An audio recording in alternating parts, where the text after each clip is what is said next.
Welcome to వదిన మరదల్ adventure in Arnas world.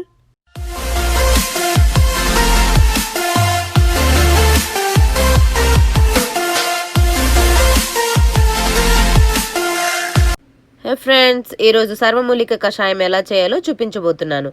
ప్రస్తుత కాలంలో వచ్చే ఏ వైరస్లైనా మనల్ని అటాక్ చేయకుండా ఈ డ్రింక్, అదే అండి కషాయం, బాగా ఫైట్ చేస్తుంది. పిల్లలు పెద్దలు అని తేడా లేకుండా ఫ్యామిలీలో ప్రతి ఒక్కరు తాగే విధంగా ఈ డ్రింక్ ప్రిపేర్ చేయడం జరిగింది. చాలా సింపుల్, 5 నిమిషాల్లో తయారు చేసుకోవచ్చు. మనం ఇంట్లో రోజు వాడేవే, కానీ ఇప్పుడు అన్నీ కలిపి కషాయంలో వేస్తున్నాం, అంతే తేడా. చలో మరి ఈ సర్వమూలిక కషాయంకి కావాల్సిన పదార్థాలు చూపించేస్తాను. ఇక్కడ నేను 2 మనుషులకు కావాల్సిన ఇంగ్రీడియంట్స్ చూపిస్తున్నాను. పచ్చి అల్లం 1/2 ఇంచ్ లేదా చిన్న ముక్క, తాటి బెల్లం 1/2 కప్ లేదా రుచికి సరిపడా, మిరియాలు 10 నుండి 15 గింజలు, లవంగాలు 5, పసుపు 1/8 టీ స్పూన్ లేదా కొంచెం, పుదీనా ఆకులు పిడికెడు లేదా 1/2 కప్, తులసి ఆకులు 10 లేదా 15, 2 గ్లాసుల నీళ్లు లేదా 500 ml. ఇప్పుడు సర్వమూలిక కషాయం తయారీ విధానం చూపిస్తాను. ఒక చిన్న దంచే రోకలు తీసుకొని అందులో ముందుగా చూపించిన మిరియాలు కచ్చా పచ్చాగా దంచుకోవాలి. చూడండి, ఈ విధంగా దంచుకోవాలి. అదేవిధంగా లవంగాలు, తాటి బెల్లం, లాస్ట్లో పచ్చి అల్లం ముక్క వేసి ఒకదాని తర్వాత ఒకటి కచ్చా పచ్చగా అన్నింటిని దంచుకొని పక్కన పెట్టుకోవాలి. చూడండి, ఇలా దంచుకోవాలి. ఇప్పుడు ఒక గిన్నె స్టవ్ మీద పెట్టి స్టవ్ వెలిగించి ఫ్లేమ్ మీడియంలో ఉంచి 2 గ్లాసులు లేదా 500 ml నీళ్లు పోసుకోవాలి. వెంటనే ముందుగా కచ్చాపచ్చగా దంచుకున్న కషాయం మిశ్రమాన్ని యాడ్ చేసుకోవాలి. అలాగే పసుపు, పుదీనా ఆకులు, తులసి ఆకులు కూడా యాడ్ చేసుకోవాలి.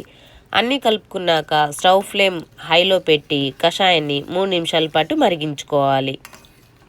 ఇక్కడ కషాయం మీద మూత పెట్టుకోకుండా మరిగించుకోవాలి. చూడండి, ఈ విధంగా 3 నిమిషాలు మరిగిన తర్వాత స్టవ్ ఫ్లేమ్ లోలో లేదా సిమ్లో పెట్టి మరో 2 నిమిషాలు మరిగించుకొని స్టవ్ ఆఫ్ చేయాలి. అంతే, కషాయం తయారైపోతుంది. 5 నిమిషాల్లో క్విక్గా తయారు చేసుకున్న వేడివేడి ఈ కషాయాన్ని ఇలా ఒక కప్లో ఫిల్టర్ చేసుకుంటే ఈ విధంగా ఉంటుంది చూడడానికి. అంతే, చూడండి, చాలా సింపుల్ కదా. తాటి బెల్లంతో తీయగా, అల్లం, మిరియాలు, లవంగాలు ఘాటుతో, తులసి, పుదీనా ఫ్లేవర్స్తో డ్రింక్ చాలా టేస్టీగా ఉంటుంది. మస్ట్గా ట్రై చేయండి. సర్వమూలిక కషాయం ఎంత మెజర్మెంట్లో తీసుకోవాలో చెప్తాను. పెద్దలైతే పొద్దున పూట బ్రేక్ఫాస్ట్కి గంట ముందు 1 కప్ లేదా 100 ml, అలాగే డిన్నర్ చేసిన గంట తర్వాత 1 కప్ తీసుకోవాలి. మాకు టైమింగ్స్ కుదరవు అనే వాళ్ళకి అట్లీస్ట్ పొద్దున్నే బ్రష్ చేశాక 1 కప్పు, సాయంత్రం 1 కప్పు తప్పకుండా తాగండి. పిల్లలకి 1 కప్పు సరిపోతుంది, అంటే 100 ml. స్టార్టింగ్లో డ్రింక్ని చూసి ఇష్టపడకపోయినా ఒక్కసారి తాగాక పిల్లలు టేస్ట్ బాగుండి తర్వాత ఇష్టంగా తాగుతారు. మరీ గొంతు కాలనివ్వకుండా కాలినట్టుగా గోరువెచ్చగా తాగాలి. గుర్తుపెట్టుకోవాల్సిన విషయాలు, ఇక్కడ గుర్తుపెట్టుకోవాల్సింది ఏంటి అంటే పిల్లలు పెద్దలు మంచినీళ్ళు మంచిగా తాగాలి. ఎందుకంటే ఈ కషాయాల్లో అన్ని వేడి చేసే పదార్థాలు ఉన్నాయి కాబట్టి మనం తీసుకునే ఆహారం బ్యాలెన్స్డ్గా ఉండాలి. అంటే వేడి పదార్థాలు తింటూ చల్ల పదార్థాలతో బాడీని కూల్ చేసుకుంటూ మజ్జిగ, సబ్జా నీళ్ళు, నిమ్మకాయ నీళ్ళు, మంచినీళ్ళు, పిల్లలకైతే గోరువెచ్చగా చక్కెర నీళ్ళు. మొత్తానికి నేను చెప్పేది ఏంటి అంటే మనం మంచి ఆహారం తిని ఆరోగ్యంగా ఉంటే ఏ వైరస్లు మనల్ని ఏం చేయలేవు. మన ఆరోగ్యం మన చేతుల్లోనే ఉంది.